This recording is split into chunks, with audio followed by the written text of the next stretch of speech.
到咗齊頌宋詞嘅時間啦！今日由黃老師同大家一齊學習陸游嘅《訴衷情》，請同學翻開18至19頁。《訴衷情》嘅作者係陸游，陸游字務觀，號放翁，係南宋嘅文學家、愛國詩人，愛國情懷貫穿陸游嘅一生。陸游嘅作品基本都係同愛國相關嘅，講述嘅係以身許國嘅信念、建功立業嘅思想，又或者係抗敵嘅頑強不屈精神。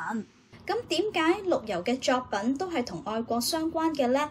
咁就要由佢嘅生活背景講起啦。由出生喺動盪時代，出生嘅第2年就遇上靖康之亂，於是就跟住佢嘅父親離開中原，嚟到南方。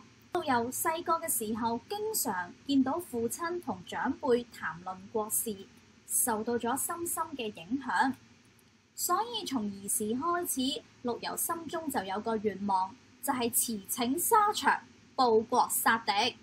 陸游中年時期入蜀抗金，但當時嘅朝廷懦弱無能，只係想投降求和，最終陸游2度因為抗金而被革職，仕途十分不順。陸游晚年時期閒居山陰農村20年咁耐啊，一心報國嘅陸游呢，壯志難酬。陸游48歲嘅時候，受四川宣撫使黃言嘅邀請，前往當時嘅西北前線擔任黃言嘅幕僚，度過咗8個幾月嘅戎馬生涯。雖然時間唔長，但對於報國欲死無戰場嘅陸游嚟講，就成為咗佢呢一生最難忘嘅回憶。所以晚年陸游退居山陰農村之後，就經常懷念呢一段難忘嘅歲月。接下來請同學跟黃老師一齊朗讀《訴衷情》嘅上片內容。當年萬里覓封侯，匹馬戍涼州。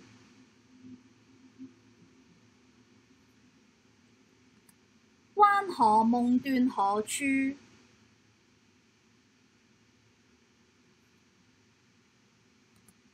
陳暗舊貂裘。當年萬里覓封侯，匹馬戍涼州。當年我遠赴西北，行經萬里，到達陝南漢中，雄心勃勃，只係想為國家建功立業，單槍匹馬戍守喺涼州。點解陸游想覓封侯？其實個人嘅功名同國家嘅利益係無法分開㗎，只有為國家立下汗馬功勞嘅人先可以封侯。所以陸游其實係想為國家出力，平定中原。當年即係從前嘅意思，指嘅係作者喺漢中時期從軍嘅生活。覓封侯即係建功立業，喺呢度指嘅係平定中原。以上2句都係講述咗作者想報效祖國、收拾舊河山嘅壯志。關河夢斷何處？陳暗舊貂裘。殺敵報國嘅理想破滅咗，唯有喺夢裏邊先可以重返前線。揚鞭於關山大河嘅夢想，不知喺何處就忽然破滅。舊嘅貂皮戰袍已經積滿灰塵。夢斷就係夢醒嘅意思，陳暗就係積滿灰塵，貂裘就係皮草大衣，指嘅係作者當年喺戰場上所穿着嘅皮草大衣。